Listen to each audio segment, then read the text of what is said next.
we've heard Scott Thompson talk before, and he can really present wonderful topics in science in a way that's clear and helpful and understandable. So that's all interesting topics. Scott's starting what he's planned out pretty well as a 2-year journey with us, and wandering through the cosmos and looking and understanding why the world works the way it does. And we need a lot of that nowadays. It seems like there's some of that not happening. I just saw a congressman from Texas kind of trying to harangue a science advisor for President Obama, telling him about, there's a topic called global wobble, in which there's the axis of the Earth is slightly off, and it does have an impact. And actually, they talk about that had an impact in the long lengths of the ice ages. Every 44,000 years and every 100,000 years, there's some impact that can kind of come together and cause some slight changes. But this guy's saying, is this global wobble in your models of climate change?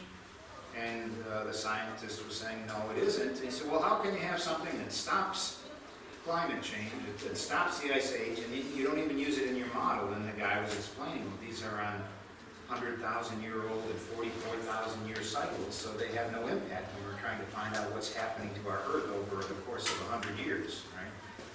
And the guy just refused to understand it. He just said, if it's part of it for the ice age there, it's part of it for here, even though this cycle has no impact at all over the course of 100 years. So I really like the fact that we get together and celebrate science and reason and looking at the world and understanding it in the best ways we can. Scott's a great resource for it. Art, you missed my laudatory remarks about him just a minute ago. So. But thanks a lot for coming in.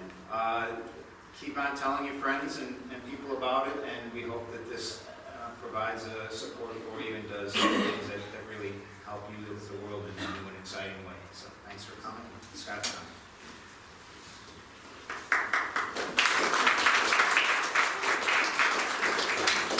Good morning, everyone. Thank you for coming. I know several of you are here because of some science and atheist group meetups. I appreciate you responding and showing up. We're going to record this. There's a video camera in back. There's a little audio recorder, the little white thing up here. My intention is to use this recording and then maybe do a little more recording at home, a little voiceover work perhaps, and put up some YouTube videos of these talks. This is a 2-year voyage, as Mike has indicated, to cover topics in modern science, and I thought it would be reasonable to start at the beginning. So today we're going to talk about the Big Bang. This talk is presented, gracious thanks to the Unitarian Universalist Church here, to Mike with his Science Sunday and Adult Education Forums, and to the Humanists of West Suburban Chicagoland, who are also supporting this endeavor. That actual lecture 0, which will be the introduction, why is science important? Why does science have a critical role to play in humanism? Those topics will be addressed during lecture 0, which will happen in October on the second Wednesday of the month during our regular humanist evening meeting. And keep track of Meetup for that information. So, without further ado, we've got a lot of information to cover. Let's talk about the Big Bang. So, you look up at the night sky. I'm sure all of you that have the physical capability to do so have seen the stars. And one thing you may notice is that they're relatively unchanging. This is one of the most recognizable constellations called Orion. And if you look up at Orion during your lifetime, you see that it's predictably there. It's predictably a harbinger of the fall and winter season. It's quite reasonable and understandable to conclude that the stars never change. They're constant through our lives. We can read about Benjamin Franklin and other scientists and philosophers of ancient times talking about the stars in the same way that we talk about them today, in the same basic configuration. with the development of technology, we're able to, since Galileo pointed a telescope at the heavens, we're able to zoom in on that region. This is the same Orion with a longer exposure in a photographic device, and you begin to see that it's got some interesting stuff going on in it. But still, if you look at this interesting stuff, it doesn't change much over time. So once again, the initial quite reasonable assumption that the universe is static and unchanging seems to be borne out by our everyday evidence. Even when we discover new wonders in the heavens, they are typically fairly static. So you might understand why in ancient times when something new would happen in the sky, a supernova would cause a brand new star to suddenly appear, or a comet would intercede in the heavens. People became quite alarmed because the heavens are supposed to be very predictable and constant and unchanging. And what's with this interloper? So that's one of the reasons comets scared people. So today we're going to talk about how we went from that view of a cosmos which is static and unchanging to a view that is very dynamic. And like many of my science discussions, I like to have a subtext. It's not good enough just to have one message. So the subtext today is surprises in science. One of the things, and I'll talk more about this in lecture 0 in October, one of the things about science is that science takes information about the way the world is observed to behave, the configuration of things in the universe that we can experience and validate. Pardon me. And many times, what we see is in complete contradiction to what we might have preconceived. So the idea of a static and unchanging cosmos is one of these things that is a direct observation. You look at the sky at night and it doesn't look like it's changing much except for the planets and the moon. So it's quite reasonable to draw conclusions about the way nature works from observation. And one of those is that the night sky doesn't change. Well, early on, up until as late as when Einstein was working, almost exactly 100 years ago, people still believed that the cosmos was static and unchanging. Thank you very much, Mike. And even Einstein himself developed a theory of gravity that we're going to talk about in a few lectures. But even Einstein himself, when he developed his theory for that, his theory, the mathematics and the physical processes entailed in his theories, told him unequivocally that the universe is changing. It must be changing. Well, he didn't like that because that's not the way everybody understood the universe to be. So he introduced a term into his equations that kept everything constant. So for thousands of generations, people have thought the universe is constant, and we are the first generation, those of us in this room, to have largely lived during an era where we understand that the universe is not static and unchanging. And you've probably seen this message so many times on television or in books, those of you who are curious about science or happen to catch a show about the Big Bang, that it may seem like prosaic, old information, but it's pretty new. And it's pretty darn surprising because, again, there's no reason why just looking with our eyes we would assume that something amazing happened 13.8 billion years ago. So when you look at the way the Big Bang is often characterized, you see things like this. People show things that look like fireworks exploding out. And they talk about an explosion that happened that shot everything out and comprised the Big Bang. Here is a video taken from a PBS show, equations flying out at you and stuff flying at you. And this is typical of the kinds of representation regarding the Big Bang that you see in popular media. Even popular media that is doing a pretty good job of conveying science. All right, so this is a more accurate picture of the Big Bang, and I'll replay this. Okay, so this Big Bang, if I had a laser pointer, there's a little gold star right in the center of it. Now, I have placed this star in the center so that you can see it easily. But please, this is going to be one of the hardest concepts to convey. That star could be anywhere in the Big Bang. I placed it at the center, but what you're going to see when I play this forward is exactly the same thing you would see if you could somehow be there during the Big Bang, no matter where in the universe you were located.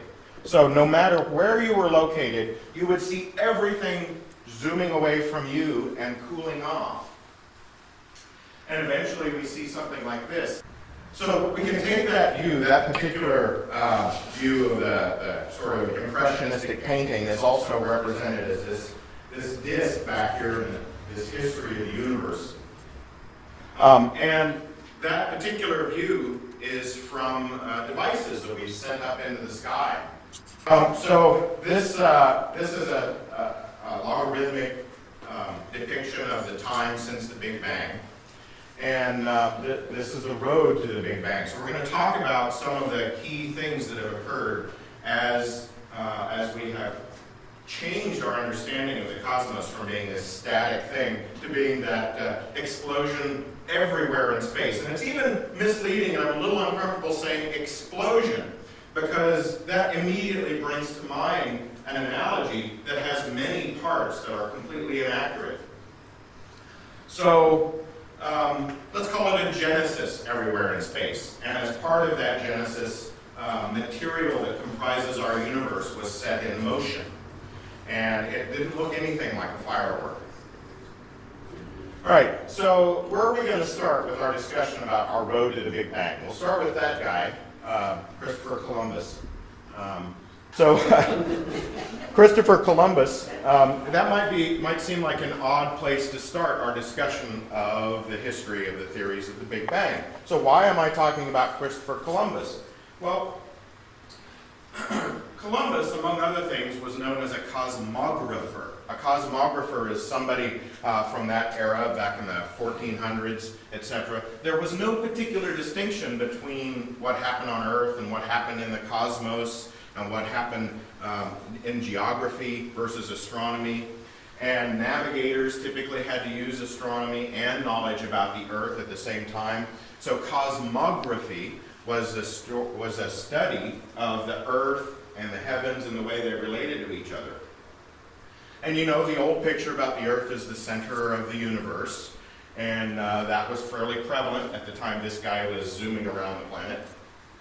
And so he sailed off to the west, and you know what he expected to find, right?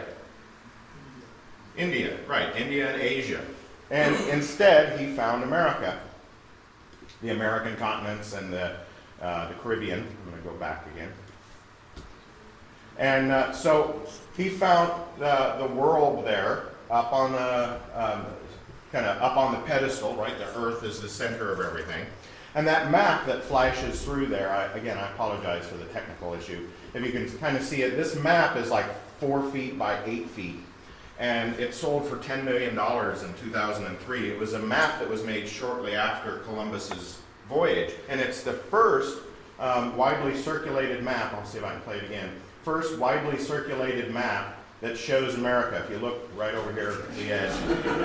Sorry about that. All right. So anyway, that map, the reason that map is important is because this fellow, Nicholas Copernicus, knew about that map. And one of the conclusions he drew from that is that the view of the way the world and the heavens fit together is wrong. Right? The view that the Earth goes from, right, and he knocked Earth off of its pedestal. Right?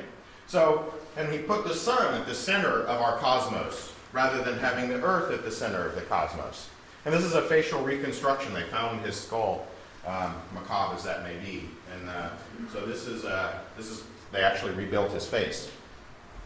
So Copernicus had this radical idea that, well, if the world is a lot different than the ancients have told us, then maybe the heavens are different than the ancients have told us. And he looked at the information about the way the planets move, and he thought about epicycles and some of these things some of you may have heard of, and said, you know, it makes a lot more sense that the sun is at the center of the cosmos. So this was surprising and radical, and it was so radical that he didn't publish this until after he died. Well, he didn't, but you know what I mean, all right? So we're going to talk about some more steps along the road. So about the same time as Copernicus, there's this fellow named Giordano Bruno, if you've watched Cosmos, seen some other shows. Giordano Bruno was a philosopher and a crackpot. He was not a scientist. He had these weird theories about the way man and God and earth and the heavens related and whatnot. And he happened to be incredibly passionate about his views. He's kind of, I don't want to diminish his impact, but I don't want to give him too much credit as a scientist either. He would be kind of like somebody who believes in UFOs today. We would look at them and we would laugh. And they'd want to come in and they'd be insistent about presenting their ideas about how UFOs are real. And we'd say, get out of here, you don't know what the heck you're talking about. That's the kind of reception that he got. And his view that was so weird was that the stars are other suns and that the stars are likely to have planets around them. And that idea was so offensive and heretical that instead of just laughing him out of the room, they killed him. Which might have something to do with the reason that Copernicus wanted not to publish until after. So then comes Galileo. Galileo is considered the first experimental scientist. And he did the inclined planes. He may have dropped something off of the Leaning Tower of Pisa. He certainly did other things that used mathematics and experimentation to validate conceptions or invalidate some preconceptions about the way the universe worked. And he came up with some, one of the most important things from our perspective is he saw the moons of Jupiter changing and revolving around Jupiter over time. Unequivocal, that word, proof that things in the sky changed over time. Undeniable, unless you look through the telescope and say, no, I don't believe that, which some cardinals supposedly did. Right? So if you don't see it with your own eyes, you're not likely to believe it. And even if you use something as simple as a glass to look through, you can still disbelieve it. And there are people among us, sadly too many, who can still disbelieve things even after seeing them with their own eyes, even after being presented with evidence. And the thing about Galileo is he put evidence up on the pedestal. He made it clear that being able to validate our preconceptions and do experiments and observations about the universe took a primary role in helping us understand how we are and how we came to be. Next is Isaac Newton. We know about him with his theory of gravity, the way an apple moves, the way the moon moves. There are similar explanations. Edmund Halley discovered that stars move. He looked closely at the stars, and he looked at ancient records about the locations of stars, and he was really the first person we know of that said, oh my gosh, stars move. Who would have thought that? None of us would think that other than having been taught it. We don't see that. We don't have records from our great-great-great-grandfathers that are meticulously kept about where the stars are, and we don't go through the painstaking process of validating that their observations are still current. This guy did that. It's an amazing, surprising thing to learn that the cosmos, which looks so unchanging to us, actually has dynamic components to it. Thomas Wright, in mid-1700s, discovered the shape of the Milky Way, the kind of classic fried egg view, because the Milky Way is a band of stars. And he even theorized, speculated that maybe there are other galaxies, although he had no evidence for it. Vesto Slipher, in mid to late 1800s, early 1900s, proved that galaxies were distinct. Now, this is amazing to me. Less than 100 years ago, when Albert Einstein was making his general theory of relativity, on which we predicated much of our understanding of the way the billions of light years of volume of our cosmos behave, when he was doing that work, most science, the orthodoxy at the time, was that the universe was unchanging and that there was one galaxy. And that was our Milky Way.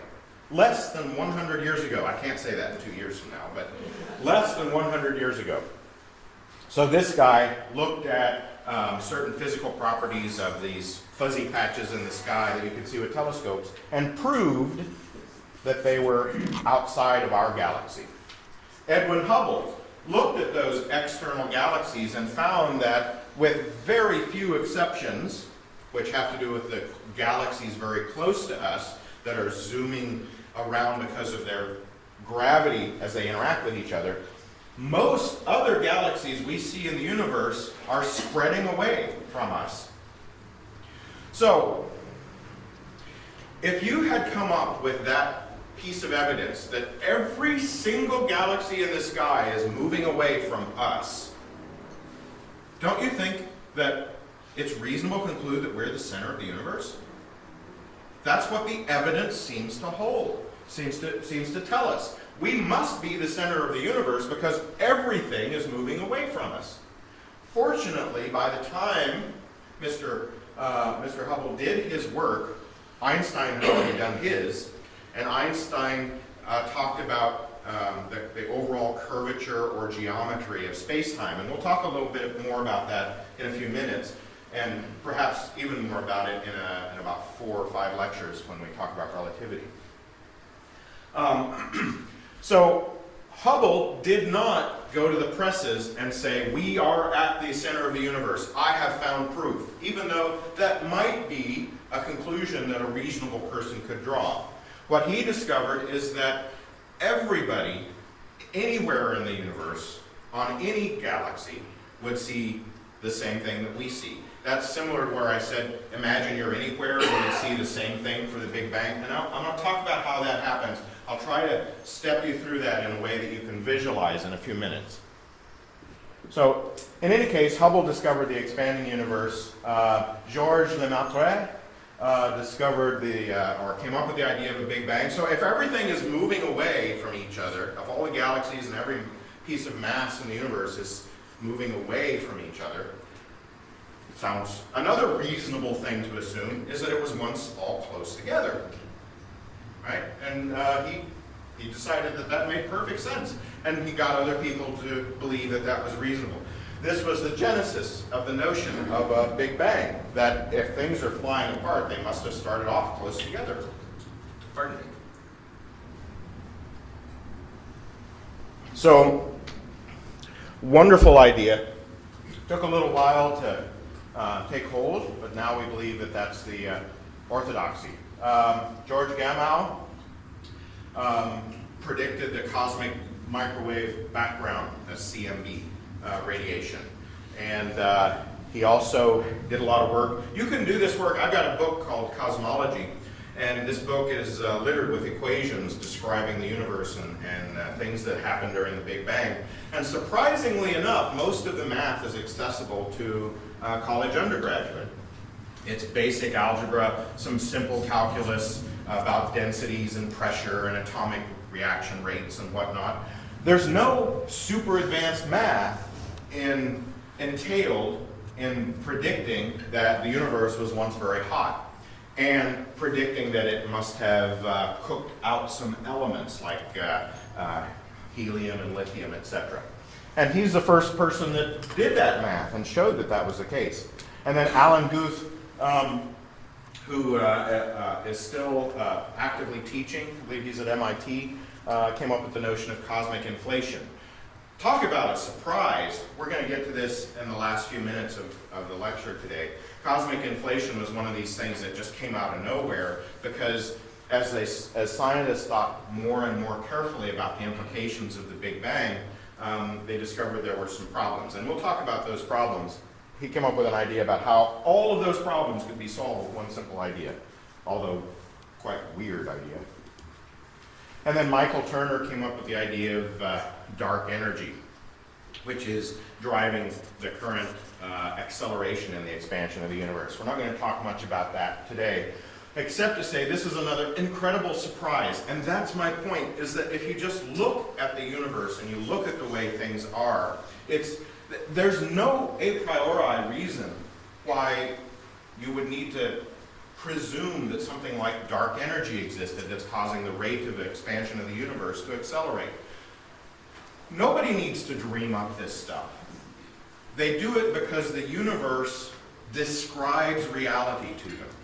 And you find that you have to be able to conceptualize what the universe is really telling you. And this happens to be a nice self-contained story about how that happens in science, the Big Bang. Right? It's a wonderful story about scientific progress and the surprises and how the realities of nature have caused us to many, many times for century after century have impelled us to reassess our view about what constitutes our universe. And dark energy just happens to be one of the most recent aspects of that. So the argument for the Big Bang. If you imagine that you're anywhere on any galaxy, this is Hubble's view that the universe is expanding, then you see the other galaxies rushing away from you. And we're going to talk about that. All right, so most scientists and most videos that I see that talk about this say, imagine you have a balloon and blow up the balloon and imagine that things are happening on this balloon. Well, I believe that you all have very active imaginations, but I thought, well, why not just get a balloon? So I've done that, and here's a couple. So here, conveniently, is a balloon that has stars put on it in advance, and it lights up. And so is our little baby universe here, okay? And so the analogy that I'm going to use is that we're embedded in a three-dimensional space, but it doesn't sacrifice much fidelity with reality to assume that instead we exist on a star or around a star or in a galaxy that's on a surface of a two-dimensional space. This is a good, what's called a pedagogical tool that'll help you learn and visualize what's going on. So I'm going to inflate the universe.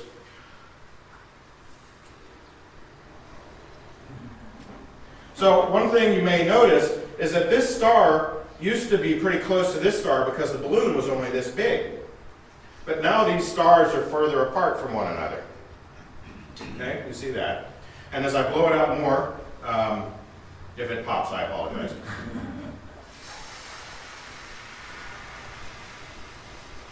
You see the stars moving away from each other, right? Yeah, okay, I won't destroy the universe. This is one of many baby universes we'll have today. My favorite is smudgy. We'll talk about smudgy in a minute. So, one of the problems with this analogy, aside from the fact that it's a two-dimensional surface, is that the stars are getting bigger too. I'm going to run the expansion of the universe in reverse and watch one of these big stars. You see that the star itself is getting smaller? So one of the questions that commonly comes up when talking about the Big Bang is if everything is expanding, then why isn't the sun expanding? Why isn't our galaxy expanding? Well, there's a good reason for that. The energy that drives the expansion of the universe is a manifestation of gravity, but it's a manifestation of gravity that is exceptionally weak. And we can have locally much stronger forces. Can I shake your hand? It's okay, I'm not going to hurt you. So this force, right, when I'm pulling on someone, that force is overcoming gravity a little bit, right? Thank you.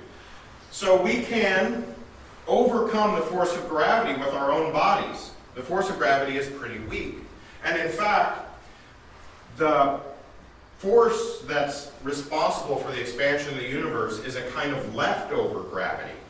I'm not going to get too deep into the math or the rationale for it, but it's actually weaker than the typical gravity that we see between the moon and the Earth, for example, or between one star in a galaxy and another star in a galaxy.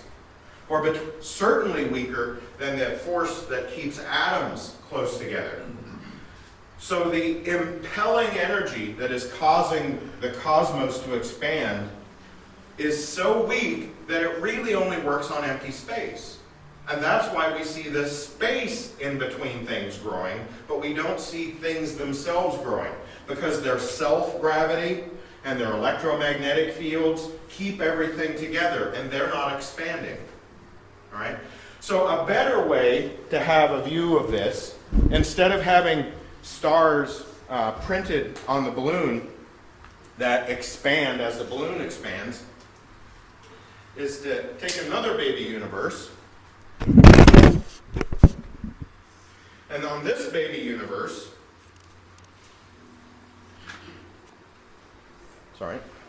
on this baby universe, I've instead glued stars. The reason I've done that is so that as the universe expands, the stars will stay the same size.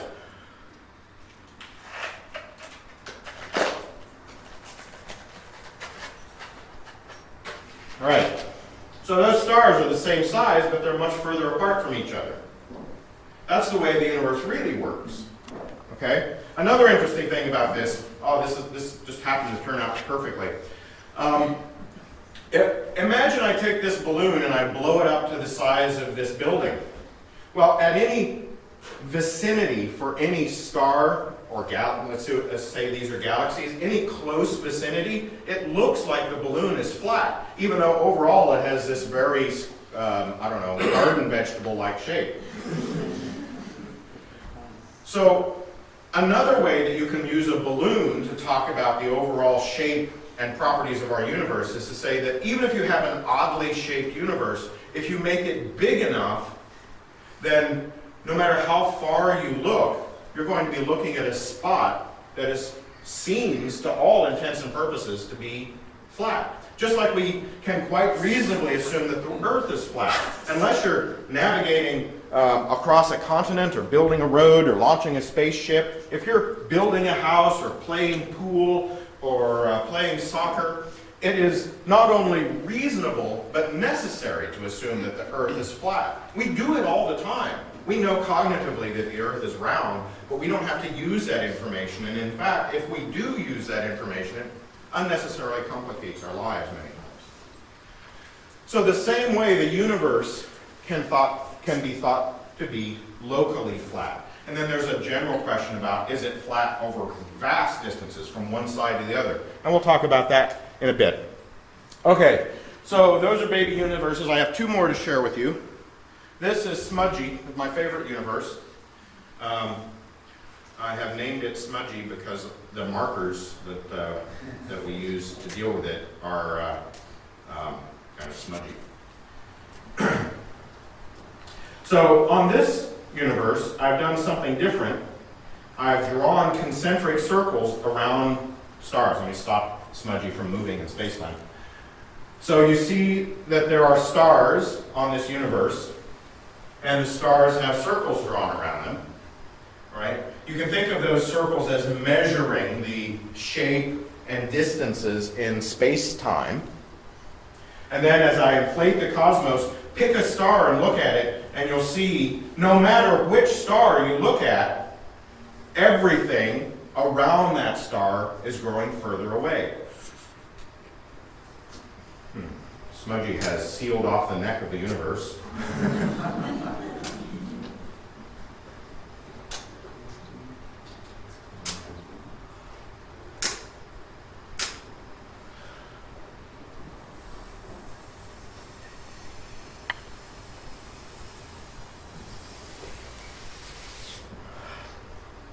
The universe will explode, or I will.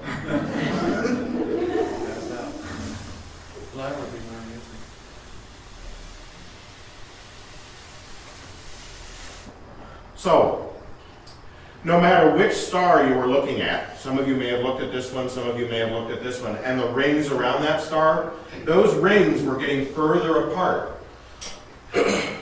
That's the idea that is, I think, pretty hard to grasp, is that no matter where you are in the universe, everything seems to be moving away from you, expanding away from you. There's nothing special about our location in the universe, even though that might be a first naive interpretation of the data. Yeah? So when we're talking about this expanding, not expanding, but this, we're not talking about the galaxies starting moving physically through space, we're talking about space itself, where does it go? So there's a little bit of both. So the gravity in between stars and the gravity in between galaxies causes them to move toward each other in space. The Andromeda galaxy is actually coming toward us. By looking at, there's something called the Doppler shift that we can look at in the cosmic microwave background that tells us how we on planet Earth are moving with respect to the cosmos. And if you do that, we're moving at something like 600 miles per second towards a particular spot. Well, that's because the galaxies near our galaxy are having a local effect on our local speed. But what I'm talking about with this is not the gravity between these galaxies or stars. I'm talking about the space in between them expanding.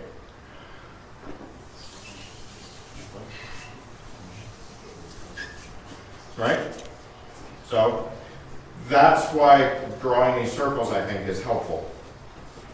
All right. Thank you, Smudgy.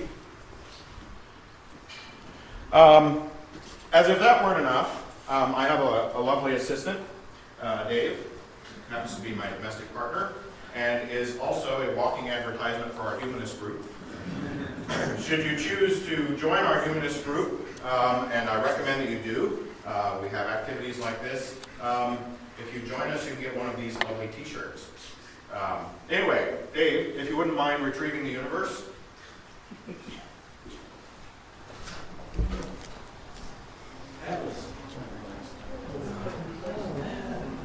One universe. All right. So this is how I spent my Sunday, or Saturday. You think he's kidding. He's not.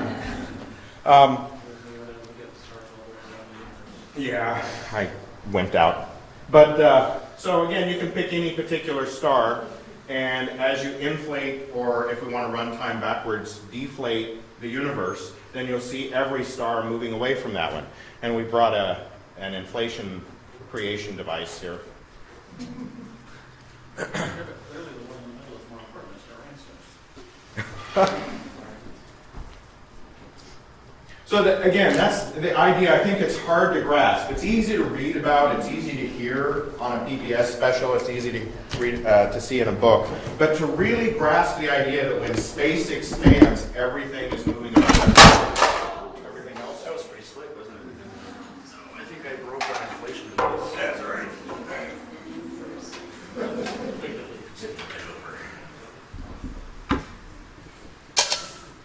Nope, still works. All right.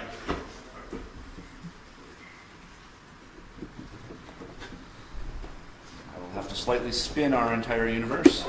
If you want to help me with that. Hold.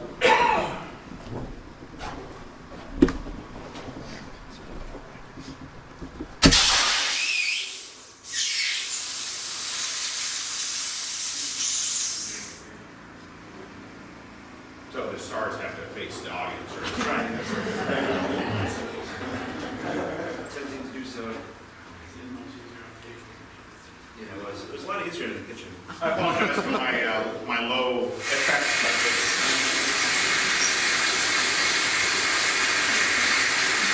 So this expansion is relatively slow, but if we do this long enough, the universe will get to be about 3 feet across. And you'll see that the galaxies or stars depicted here are moving apart from each other, even though they are not changing size themselves. That's the key point about the expansion of the universe. And again, if we play this backwards, the universe seems to collapse. But it doesn't collapse to this point, and it doesn't collapse to this point or this point. The whole thing contracts. All right, so there's no special place in our universe. And this is an extension of Copernicus' idea that there's nothing special about the place of the Earth in the cosmos. This same surprising idea applies at the universal scale as well. Thank you very much, Dave.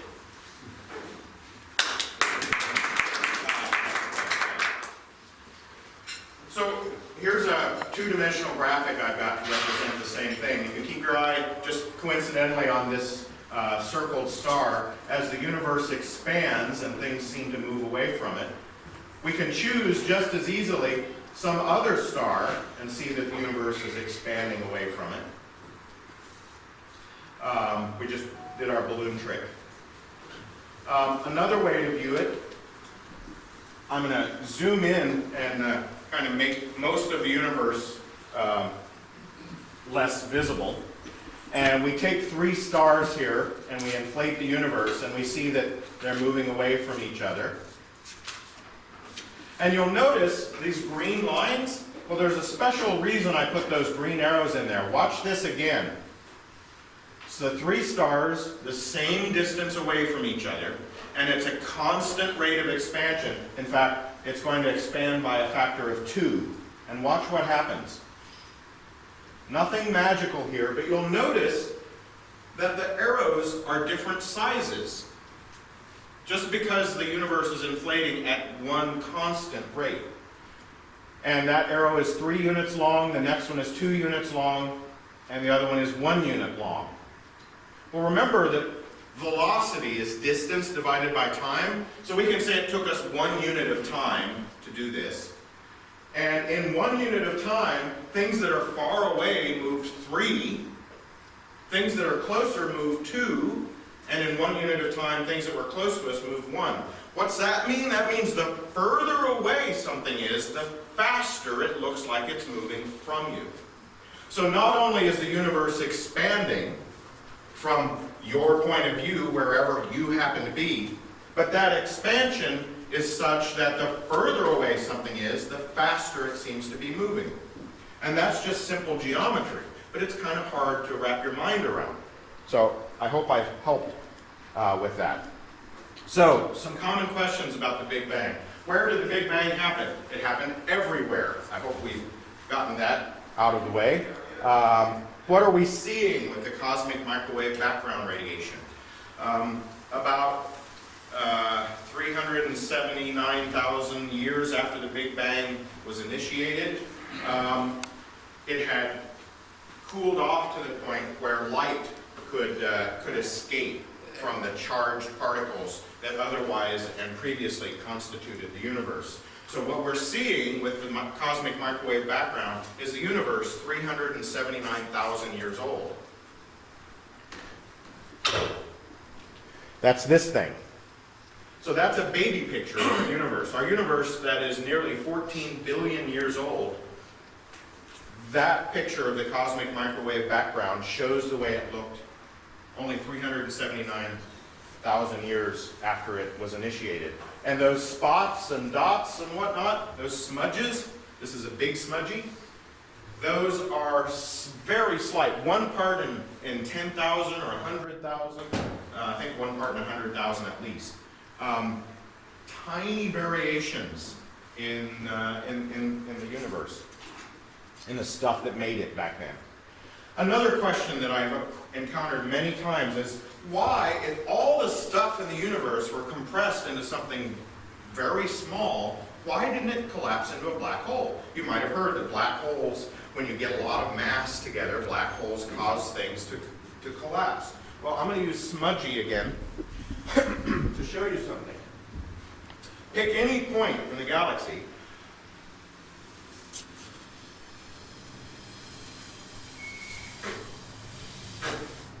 Any point in our universe. From that point, if all the stuff in the universe is distributed evenly around that point, then the net force of gravity on that point is 0 because it's being pulled in all directions outward and equally. There's nothing causing it to tend to want to move in, to collapse. So one of the things that's necessary for the Big Bang to have happened without collapsing into a black hole is that the stuff that makes our universe had to be very evenly distributed. If you'd have had some little piece of mass sitting over here that was denser and more collected than anywhere else, then things would start to move toward it and it would collapse. So it's necessary, absolutely critical, that in the baby universe, everything was perfectly evenly distributed so that gravity didn't cause things to collapse. That's why the universe isn't a black hole. Next, When did the Big Bang happen? 13.8 billion years ago. We know that. I talked a little bit last year about the science of dating, chronological dating, and using various dating methods, we have been able to determine that the universe is about 13.8 billion years old. Is there other evidence besides the cosmic microwave background radiation, this prediction that the universe would be hot and emitting light at some point in its history? There is. It's element abundances. So stars are dense and hot, and stars make elements. They make helium. Our sun is making helium. But if the universe, the whole universe were together and dense and hot, then why didn't it make carbon and oxygen and nitrogen and gold and praseodymium and all these other elements?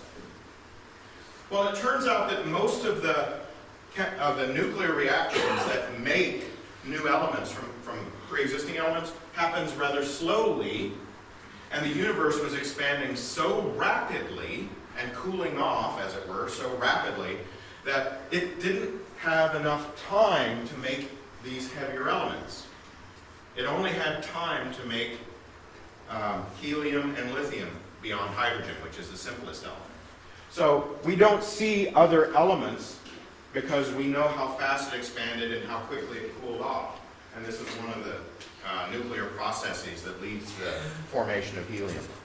Again, undergraduate level science can lead to these kinds of predictions. And when we look at the universe and element abundances, we see that confirmatory evidence.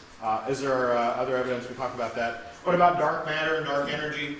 I'm not going to talk about that today. The last lecture, which is next spring for this year, is going to be on cosmology. We'll talk about them then. And what caused the bang? I get this question, and it's a reasonable and insightful question. All of you probably have it. What caused the bang? Well, this one's a little harder to explain, and I'm going to talk about that a bit when we talk about inflation in just a minute. So how do we get this baby picture of the universe? We use these different satellites. I'm not going to read this verbatim, but as you see, the satellites that have been launched to measure the cosmic microwave background have gotten more sensitive over time. And here's an example of the pictures they can take and what the satellites look like. So the first satellite had a pretty rough view, and the most recent one, the Planck satellite, has a fairly detailed view. And here's another comparison between the views of the heat or light left over from that first hot phase of the Big Bang. So let's talk about inflation. So there are a couple of problems that need to be answered by the notion of the Big Bang. One of them is this idea that everything must be perfectly evenly distributed. Another is the fact that it may not be obvious, but if I look in this direction at the cosmic microwave radiation, and I look at that direction, I'm looking at things that just now, 14 billion years later, are able to send light to me, located equidistant from those places. What they haven't had time to do is to send any kind of message to each other. So try this thought experiment. We're not going to do this in reality. But imagine, you all know Twinkle Twinkle Little Star. It's a nice song for a Science Sunday. I ask you to go sing Twinkle Twinkle Little Star out in the parking lot. I ask you to go sing Twinkle Twinkle Little Star in the new sanctuary. And I ask you to go sing Twinkle Twinkle Little Star at your house. Go. The chances that you're all going to be singing the same timing, twinkle, twinkle, and the same key, twinkle, twinkle, right? The chances that you will happen to be singing the same key and the same timing is vanishingly small. In order for you to sing the same song in the same way, you need to communicate with each other.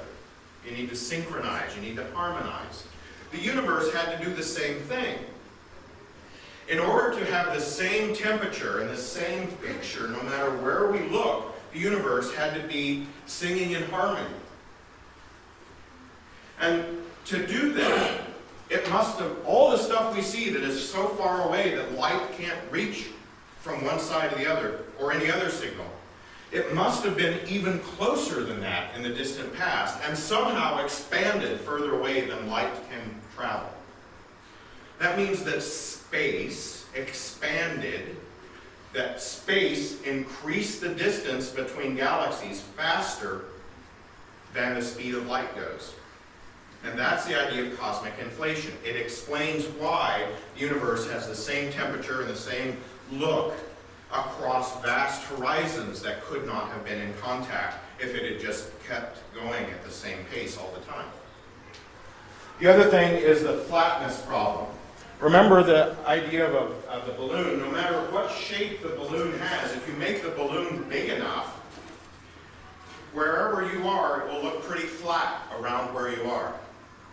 So the current view of cosmic inflation is that the universe expanded by orders of magnitude. It went from something the size of a marble to something as large as our visible universe in faster, much faster than the blink of an eye.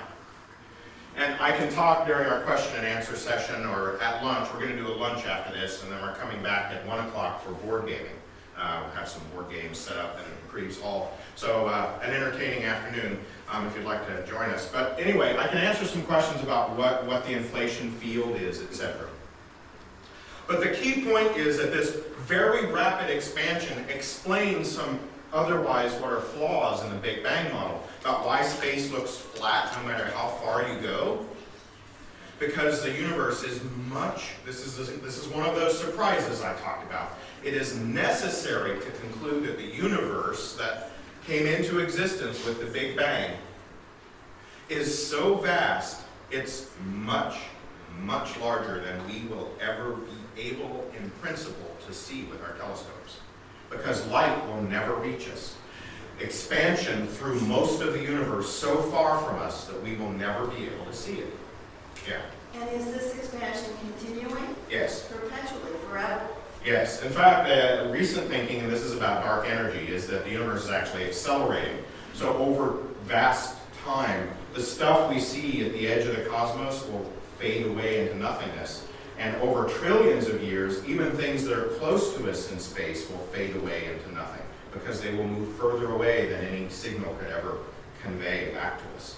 And I'll talk about that in the last lecture this spring about cosmology. So what caused inflation? What caused the universe? This is the last part of the talk. That likely was, if you imagine a pot, and I use this analogy in a response to an email. If you imagine a pot sitting on a stove, you know, just before it starts to bubble, those little tiny bubbles that form at the bottom of the pot. Well, the metaverse, we don't have a good word for it, the manifold that comprised the stuff from which our universe arose, was like that pot of hot water. It had some latent energy. And there was a certain probability that given enough time, a little bubble would form and start expanding, right? Once those bubbles of vapors first appear at the bottom of the pot, they expand. And there's other bubbles of vapor otherwhere that are also expanding. So the current view about inflation is that it's like soap suds in a bubble bath. There are bubble universes inflating all over this meta-manifold of space-time, and we just happen to be in one of them. And again, that keeps us from being in a special universe. We're just in a universe that happens to be a consequence of natural phenomena. Next time we're going to talk about the lives of stars. In November we're going to talk about why math is important. Then we're going to talk about measuring reality, relativity, quantum mechanics, symmetry laws, particle physics, and then with cosmology. Next year we get into things like natural selection, the formation of life, political science, economics, things like that. So I hope you all enjoyed today's lecture, and join us for lunch if you can. We'll figure out where to go, and then come back with one for board gaming. Thank you. Thank you very much, Scott. And I'm willing to take some questions if people can stick around, and we can hold the room for 15 minutes or so. So I have to see, I'm not sure what the rule. Yeah. So So you were saying that, objects don't expand because the forces of gravity and other forces are. So when physicists calculate gravity, do they have to take into account the whole of inflation? So they have to adjust their calculations, or is it just so small that they don't? I mean, that seems like that would be Right. something. It is, in fact. So when scientists try to determine the overall forces acting on the universe at large, they must take into account things like dark matter and dark energy and the inflation. It's called the inflation field.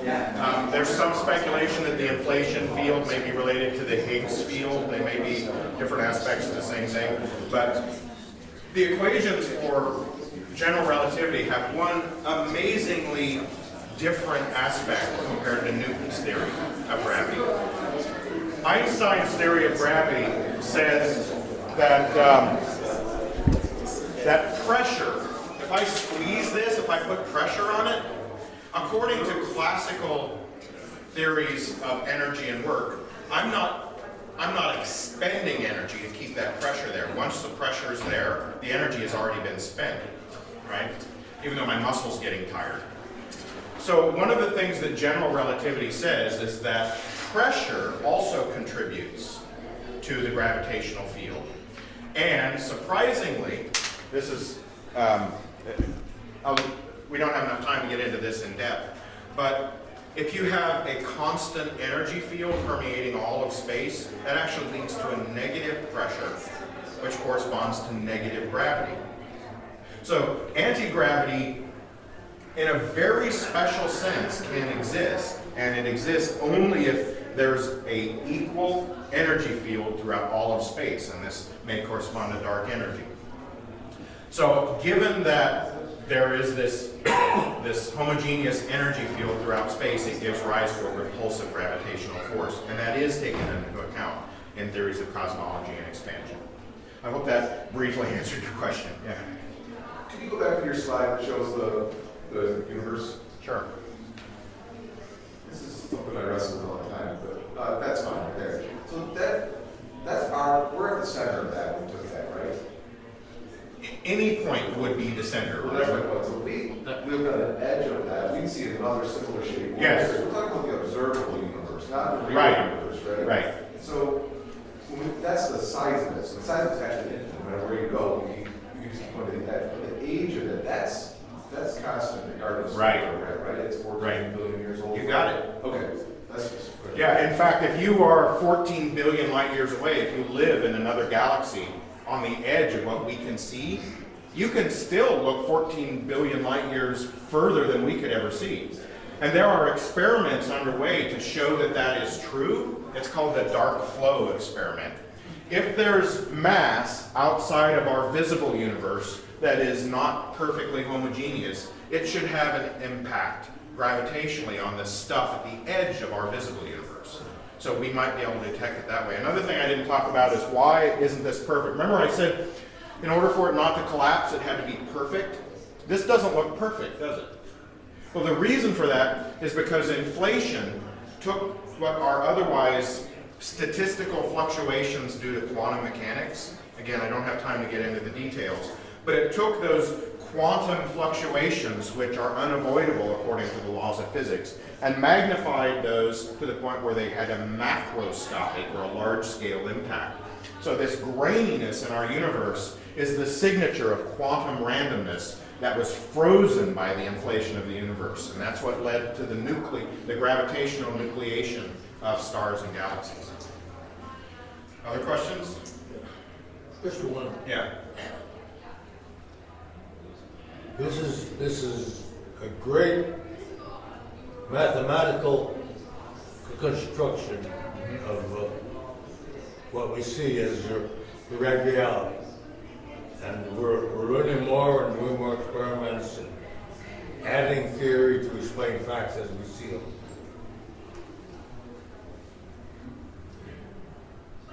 What's What's the fundamental driving force in this whole thing? What happened to 13.9 billion? Where, So what's making it happen?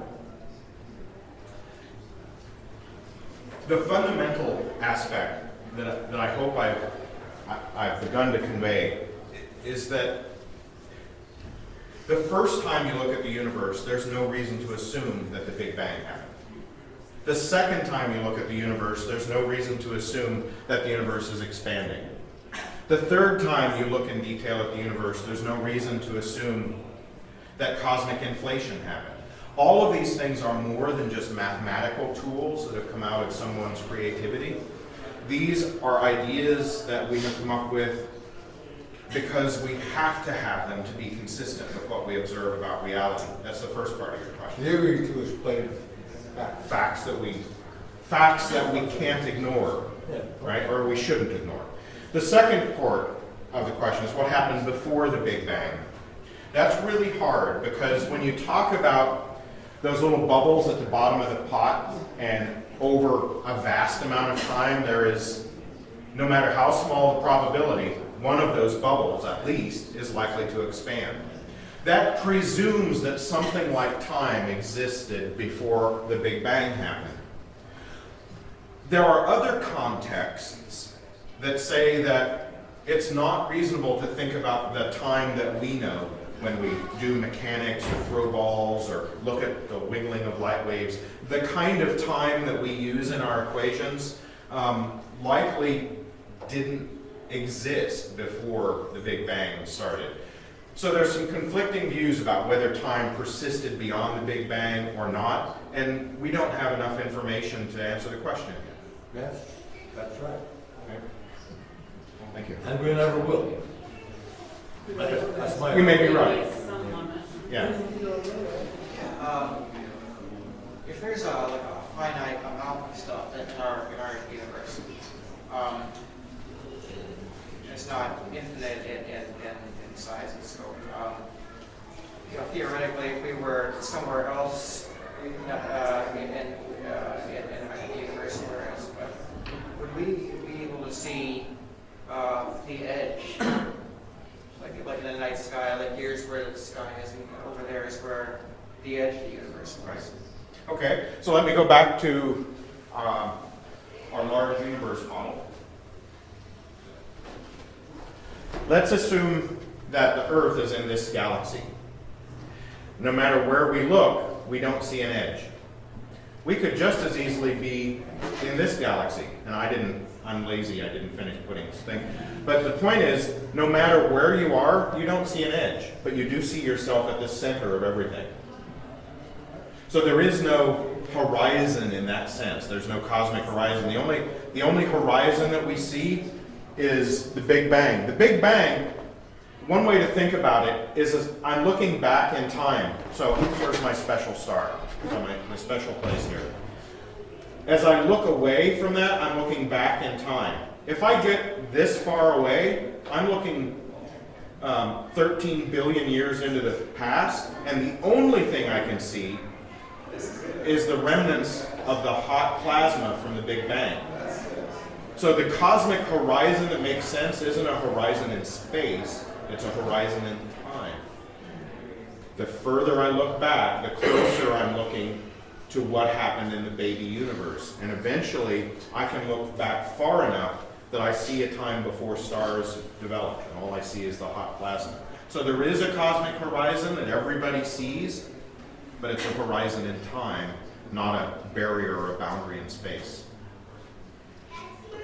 But is the universe like a three-dimensional object that has like I go in this direction, I'll get so far, and I go in that direction, I'll get. So that has to do with yeah. The easy thing would be to throw the question, how far would you have to walk to get to the edge of the Earth? Right. Yeah, to get to the edge of right, that's a good. So how far do you walk to get to the edge of the Earth? Now, if the Earth is round, you can get back to your starting point. And some models of cosmology, and again, I didn't talk much about cosmology in this lecture, but some models of cosmology say it's quite reasonable to assume that the Earth, that our overall universe is like that. That if you start at one place and keep going, you'll come back to where you started. That implies something called a closed universe. Well, there have been very meticulous experiments done, and I won't go into detail now, that show that we don't live in that kind of universe. We live in the kind of universe that where if you start walking, you can keep going and never come back to the same place again. We live in something called an open universe. And you can geometrically and mathematically and physically distinguish between those two ideas and do experiments to ask what kind of universe do we live in. And we, to the very best of our experimental evidence, again, it's surprising to us perhaps, we live in a universe that is infinite, that goes in 3 dimensions often. So one way to think about it is with this 2-dimensional plane that was expanding, I showed up on my slides. Imagine stacking all these 2-dimensional planes on top of each other. Those might be different universes. We just happen to live in one. In a more higher dimensional space, you can put more 3-dimensional universes so that they can be right next to each other without ever influencing one. That gets a little further than your question. Other? So there's a finite amount of mass in this universe? In our, please say observable universe, right? Well, okay, right, because the universe is infinite, so we need infinite amounts of mass. Right. But what we can see is finite. Right. And that's actually decreasing over time, because as it expands, less of that, more of that will fall away, be further away from us, and light can get back to us to relay that information. Right. Yeah, you're right on target. So scientists have said that 10 trillion years from now, if you live on a planet around a galaxy and you look up at the night sky, you won't see other galaxies. You won't see the cosmic microwave background. All you'll know is that one galaxy exists and you live in it. So the people 110 years ago had a view that will be consistent with reality at some point in the distant future. What's interesting then is that we're able to learn things now that they'll be impossible to learn in the future. In the far distant future. There's a book that talks about just that. It's called A Universe from Nothing by Lawrence Krauss. The questions you're asking are very very well treated in that book. I recommend it. A universe from nothing. Yeah, A Universe from Nothing. Okay. Is it Professor in Arizona? I'm familiar with him, I said. Yeah. So if our universe is infinite, then how is it expanding? How can it become more of a bigger infinite? And then if it's infinite, how is it part of theoretically some kind of mega universe that has... Good question. Okay. So scientists don't have proof that our universe is infinite. What we do have really persuasive evidence for is that the universe that was, the amount of stuff created during the Big Bang is vastly greater than anything we can see or ever will be able to see. And if it's vastly greater than that, it's not a huge leap of the imagination to say, why does it have to have a limit on it? Why can't there just be an infinite amount of stuff? The math doesn't exclude that possibility. Your second question is, if the stuff created during the Big Bang is of infinite extent, then why doesn't it fill all of this larger space that I was talking about with the bubbles in it and whatnot? That's where I go back to my analogy with the flat planes. You can have an infinite flat plane that has no boundary, no edge, no limitation on its extent, and you can put another one right close to it in a higher dimension, and they never interfere with each other. They can both be infinite at the same time. And that's the kind of analogy that you can use to understand why there could be many infinite universes. Yeah? How can the universe become infinite when it has a beginning? That's a great question. So, Would you repeat it? oh, I'm sorry. He said, how can our universe be infinite if it had a beginning and if it happened at one point in time? So, it may be that the balloon, as it were, that got inflated by the inflationary blink of an eye in the universe was essentially limitless in 3 dimensions. It's like the infinite sheet of paper, the infinite plane stacked on top of each other. You can do the math. It's hard to explain with words, but you can do the math to show that you can have an infinite extent to your geometry, and the math still gives you real answers. Answers that aren't infinite temperature or infinite gravity. Because most of the stuff is so far away from you that you can never interact with it or measure it, even through gravity or anything else. So it allows for the notions of science, the equations of physics allow for special cases of infinity if those infinities are so far removed from you in many cases that you can't interact with them. It's a hard concept to explain, and that's an excellent question. Yes? Yeah. The distinction between experimental physics and theoretical physics, mathematical physics, becomes pretty loose, pretty fuzzy. We do experiments, we measure things, so that the theoretical physicists give up a theory to explain those. Right. And then we try to do more experiments to confirm what the theoretical physicists. Yeah, they leapfrog each other. They leapfrog each other, but the two become kind of merge. What we say is theory becomes fact in our heads. Yeah, sometimes. And I think that can be dangerous, too. That's very dangerous. That's Right. my problem with this Right. whole thing. Yeah. Well, I've tried to be careful to talk about things that have measured evidence today. There are other things like string theory and M theory and String theory. right, whatnot, that I happen to think are elegant and have some explanatory power, but don't have any experimental evidence yet. So I think that we can have a nice philosophical discussion about whether that's even science. But today, I try to focus on things that we're measuring and things that we know about reality. Let's see I'm sorry. The string theorists say they're going to explain everything. There will be left no unanswered questions, which to my mind is a little bit of nonsense. Yeah. So I don't think they presume to explain things like, the generation of life from non-living molecules or the way ecosystems work, or highly complex phenomena like consciousness. I don't think they presume that their theory would explain that, but it might provide an explanatory framework where mass, energy, photons, all the forces of nature are manifestations of a much simpler set of phenomena. Maybe. Yeah. Is there anything that we know or think we know that would preclude the Big Bang from being a unique event? Couldn't there be Big Bangs going on all the time anywhere? Yes. The answer is yes. And in fact, that's an extension of the Copernican principle, the Copernican idea that there's nothing special about where we are, when we are, how we are. And a logical extrapolation of that is if the Big Bang and inflation happened once, by definition, our inclination is to say there must have been nothing special about that. And that's the idea of the membranes stacked on top of each other, is that there could be Big Bangs and infinite universes happening all over this larger manifold, and they don't ever touch or interact with each other.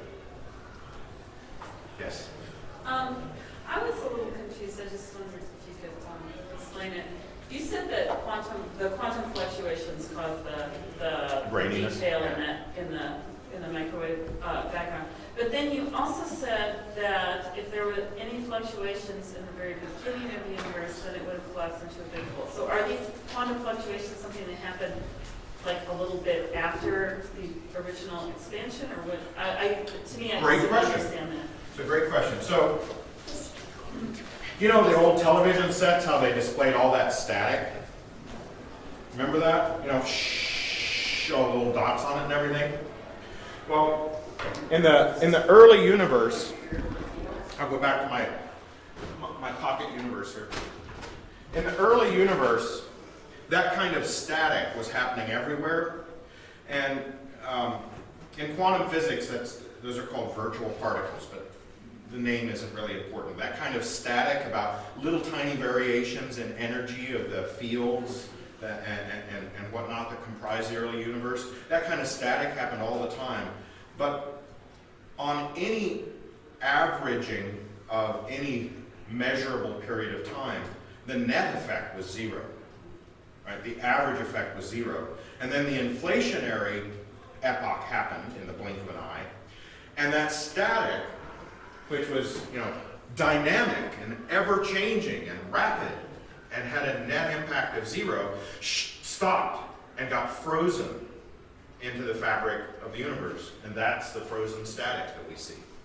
And that's what provided little density changes on a larger scale that allowed galaxies and whatnot to form. It was that frozen static, frozen by the moment of inflation.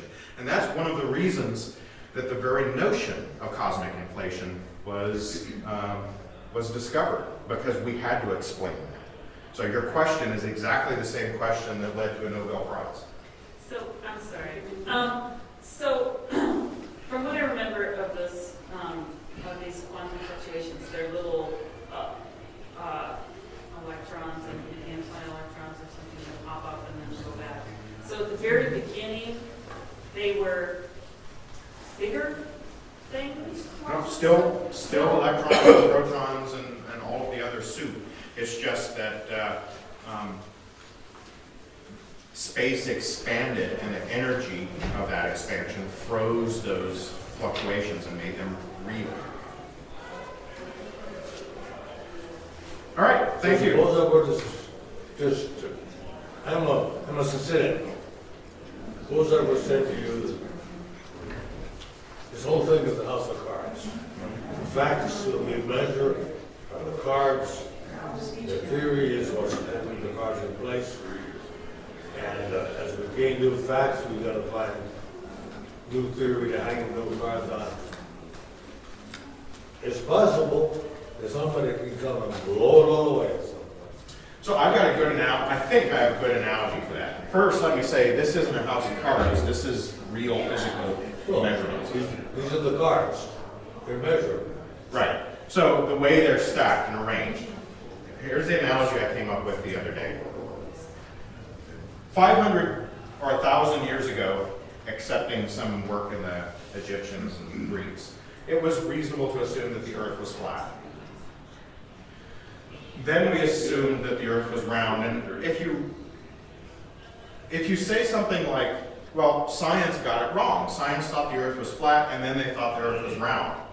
Using that logic, you could say something like, in the future, scientists may discover that the earth is a bouncing tetrahedron. It's inconceivable that we will ever do an experiment that shows that the earth has an overall or gross shape, like a pyramid. Inconceivable, because we have vast evidence to the contrary. But it's really not a sphere either, because the tidal impacts of the moon and the sun, and because of Mount Everest and whatnot, there are bumps on this sphere. It's not a perfect sphere. It's a pear. Yeah. But the point is that science doesn't tend to take old theories and say that was crap and completely wrong. What it tends to do is it tends to refine our ideas over time. And this idea is not crap. This is the idea about the inflating cosmos has so much evidence behind it, and it is so counterintuitive and so surprising that it's really inconceivable to think of what else the evidence might be telling us about the universe. I would just add, it's inconceivable to us. I think I disagree with you. Einstein didn't prove Newton wrong. Einstein showed that Newton's explanations were only accurate in a certain scale. Yeah, an approximation. So as we learn more, we're not throwing anything else. We're just throwing everything out. We're just saying what we understand now is accurate only to a certain degree. That's your, And there's more. that's your old thing that the Newton was right based on the data he got available. Right. Yeah, but we still use Newton's ideas to calculate the trajectory of probes to Venus and Jupiter. His ideas weren't wrong, they were just incomplete. This idea, I posit, is not wrong. It may be incomplete, but it's not wrong. The universe is like a balloon expanding only three-dimensionally. There is no other conclusion to draw from the evidence. All right, thank you all. Thank you. Thank you very much. I don't know.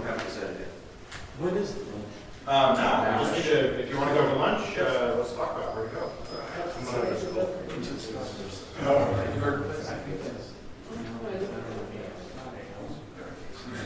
Cards are stacked in the deck, and that deck may get tall or small, or maybe spread out or something. It's never going to fall. What we don't know is it's observable and it's there. So you're not sticking around for food? I gotta go get my kids. Yeah. I was gonna ask you one quick question. Sure. So during the time like Galileo and those guys, when they were saying that everything is static and unchanging, how did they bring in the sun and moon? Because those are clearly not static and unchanging, and they're very easily observed. So, What do you mean by that? The sun, the casual observer isn't there. yeah, the sun is pretty static, but the moon changes phase, it changes position against the background stars. It's like saying a tree changes because it melts the shadow. It's categorically It different isn't than a the change stars. because the length of the days and so. Right. Yeah, so it does change. It's not as unchanging as are the stars. Thank you. Yes, thank you. I was just curious how they So justified that. they recognized that the planets were stars. They didn't know how to distinguish between stars and planets like we do. They just said that there are certain stars, in fact there are 5 of them that they could see, that are different than every other star we see. Jupiter, Mars. Yeah, Venus, right? And Mercury. And they had a name for them, planets meaning wanderers, so they were the wandering stars. And they found that there was still regularity in those motions, even though the motions were kind of weird and complex. And they spent a lot of time and thought trying to explain what, there's this idea of nested spheres and that planets were, no, it's different than that. It's not? Yeah. The idea that there was a celestial sphere and that the planets were on an inner transparent sphere, and then the stars were glued to an outer transparent sphere, and that the way the spheres moved was different. And then somebody else came up, Kepler, I think, actually came up with the idea that, well, they weren't spheres, they were the 5 Platonic solids, so a square, a tetrahedron, a rhombohedron, etc. Those were what were there instead of spheres. They went through all kinds of machinations to try to explain why the planets were different. And they had no idea that they were other worlds until they late in the game. Well, I'm sure, and I don't know the history that well, but when they got to the point where they figured out that the sun actually was one of those stars. Yeah. And we're really the same. Closer, they probably were like, Yeah, that was another one of those surprises. blew their mind. I couldn't talk about all of them today. Right. Just the notion that those little twinkling lights are the same as our sun, that's mind-blowing. There's no reason a priori to believe that